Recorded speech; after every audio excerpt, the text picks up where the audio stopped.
अबला नारी दरबर मारने आव रहलैया।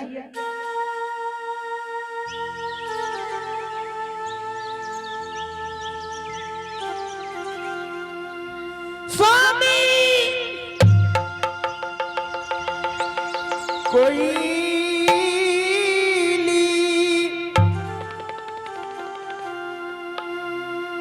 ये जल्दी सिंकलली के बन के बाट भाग नहीं तो अवला नारी संग साथ लग जेते।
स्वामी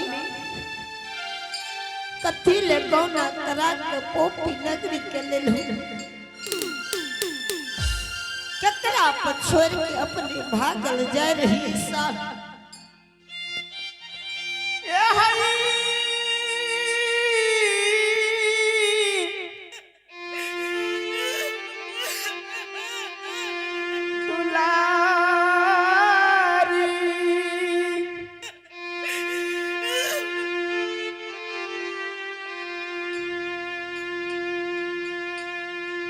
भगवान पीपुर नगरी में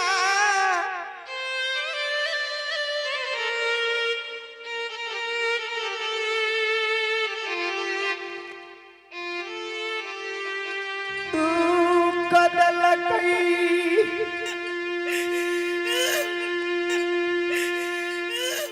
हे अबला।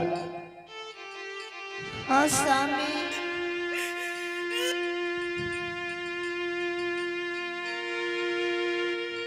तोरा बुढ़िया माय पर के छोड़ भगवान के काल पूरा करैल। अबला बनस के जा रहल है।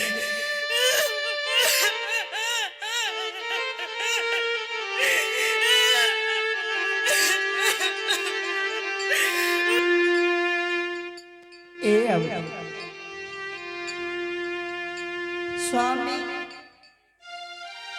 किया तू पोपी की सीमान पर गेल हो। तोरा के पोपीपुर नगरी में गायर दलक की बात कहलक की उंगली बतलका। स्वामी नहीं पोपी में छोट सी ननद सामी, नहीं छोट सी दियर सामी। ये भरल जवानी का गौना करल लो। भगवान घर कहबर में छोड़ के भागल जाए हो सब।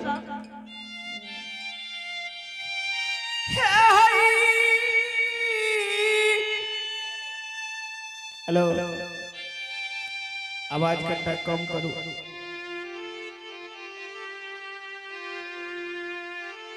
या बला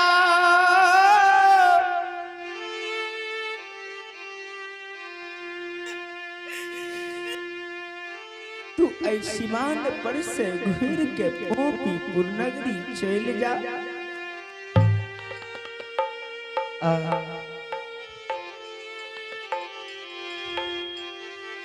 बुढ़िया मायसी बरस के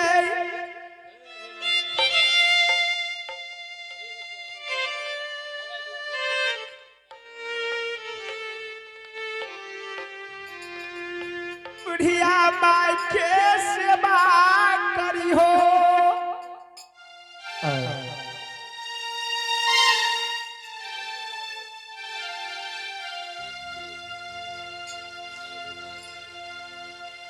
अबला स्वामी भगवान हमरा चुनली बन के लिखल के तोरा पोपीपुर नगरी के लिखल का। स्वामी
ये जई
भगवान अगर दुख लिखलक त अवला सुख कते से खोजबे।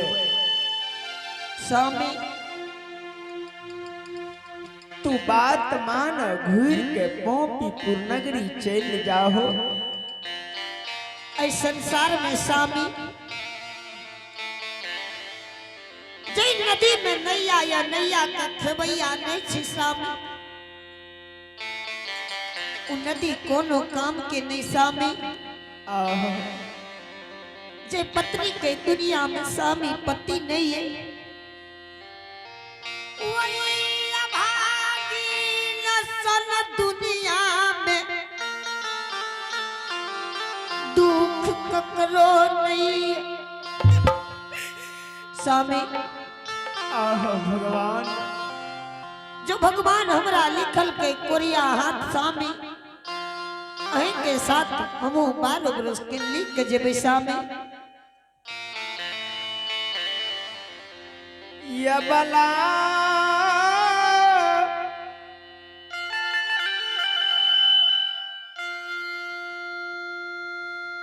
भगवान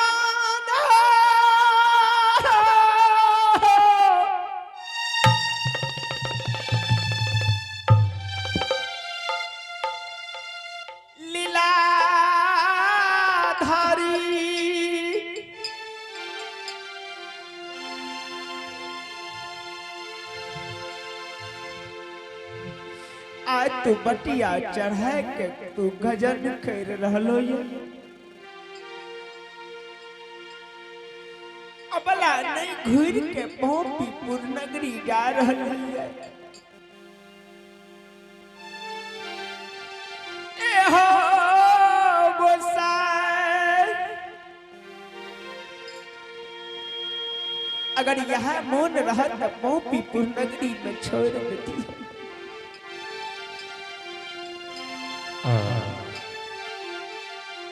हे अबला हाँ स्वामी तू बात मान घूर के पोपीपुर नगरी जाहो। 80 बरस की बुढ़िया माई ओकर सेवा करियो।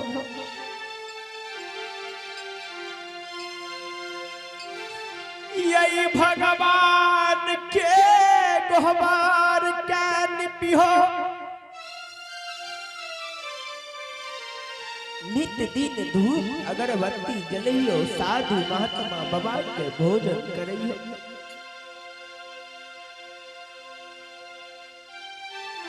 तोरे पूर्ण प्रताप से अबला लौट के हम जन्म भूमि स्थान के ये स्वामी। पापी के स्नान पर मरबा लेकिन पोपी नगरी के लौट के नहीं जेबो। नहीं तो स्वामी साथ में हमरो ला के चली। अबला अगर अपने संग साथ जाए ल चाहे छी संग साथ अपने जेबे दीवार भिसबार हंस दुस मारत कहते एक कोढ़िया के देखे छे सुंदरता नारी के कतन ने जा रहले ये। हे अबला घूर पोपीपुर नगरी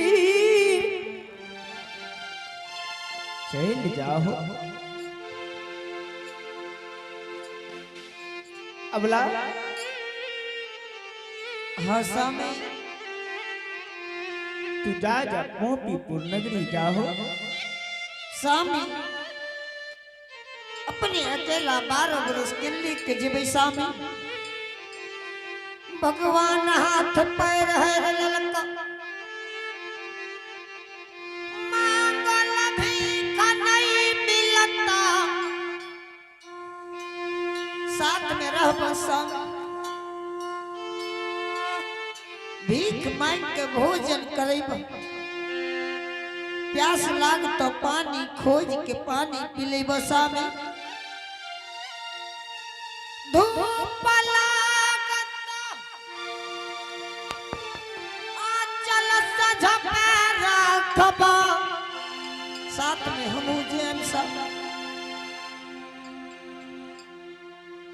अबला तू नहीं मानबू संग साथ जेबे करबो। हाँ स्वामी। ठीक छे अबला, अगर तू संग साथ जाए ल चाह,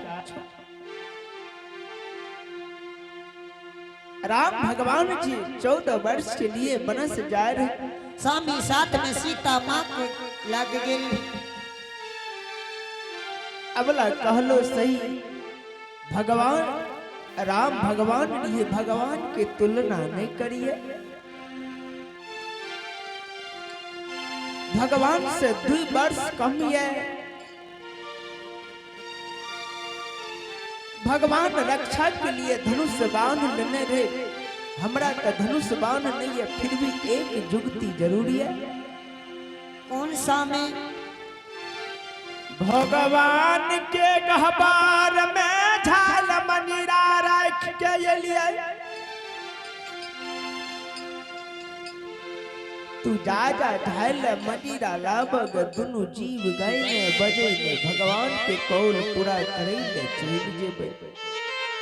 कोई बीमार भैंसवार माय बहन हो से दिल से नहीं मारते कहते भगता पजियार छी। स्वामी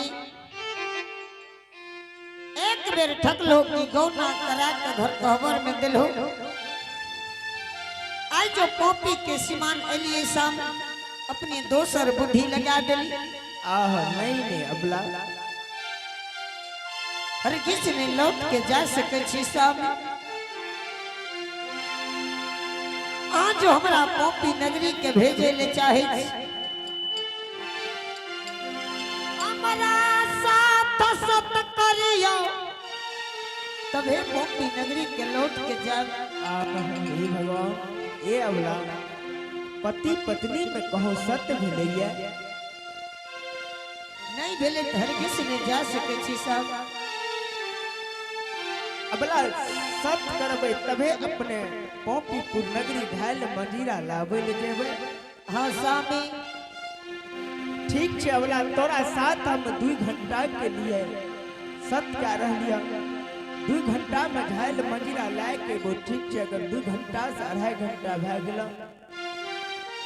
बनास के चल जइबा है या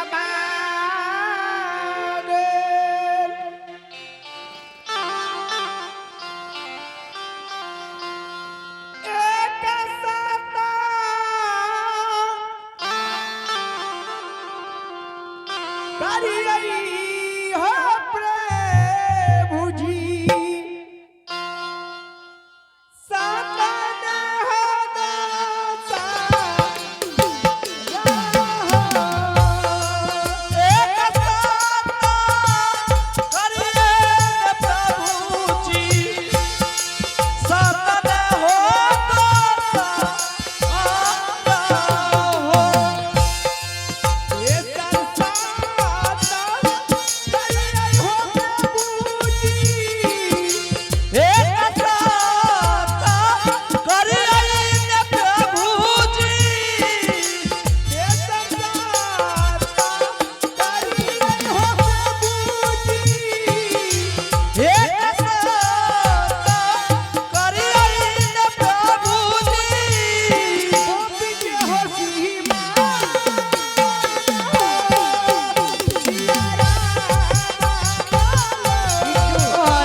राजा तू जल्दी से झाल मदिरा लेके आवा।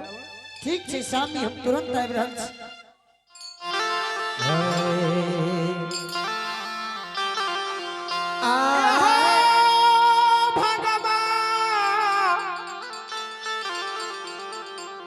धर्मराज बाबा अब लाग के झाल मदिरा लाव ने भेज दिया।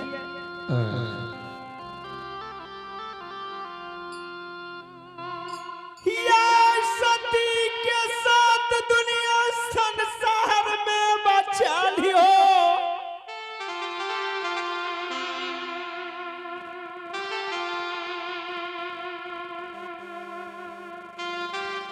धर्मी के धर्म आई दुनिया संसार में बचा लियो।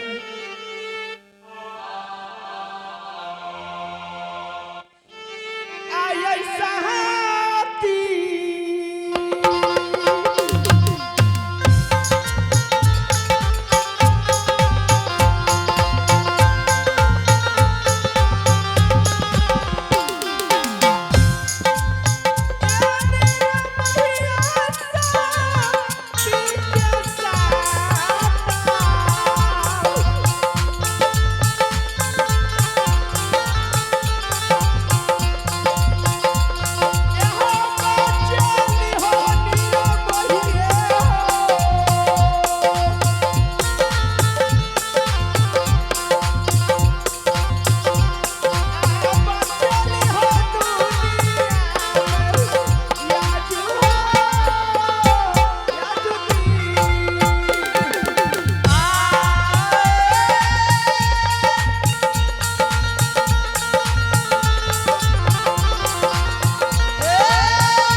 पवनवीर। हाँ बाबा। हे हो पवनवीर, आए देख रहा ज्योति भक्ति राज के लीला। हे हो पवनवीर, सती अबला पोपीपुर गले धर्म के गावर झाल मंजीरा के लिए। हे हो पवनवीर, है ना, सुनियो ना बाबा। कता के ले पोपीपुर गले झाल मंजीरा के लिए। हे हो पवनवीर, अगर धर्म के गहबर से झाल मंजीरा उठ जतै। हे हो पवनवीर, धर्म के नाम उसरन बह जतै। चला पवनवीर, जल्दी चला पोपीपुर। ए हो पवनवीर जहिनी सती अबला धर्म के गाबर घुसते माया निर्माण क्या देवे बजरी के बार लगा देवे 2 घंटा के कौल कर लके ज्योति भक्तराज। चला पवनवीर आहो चाला चाला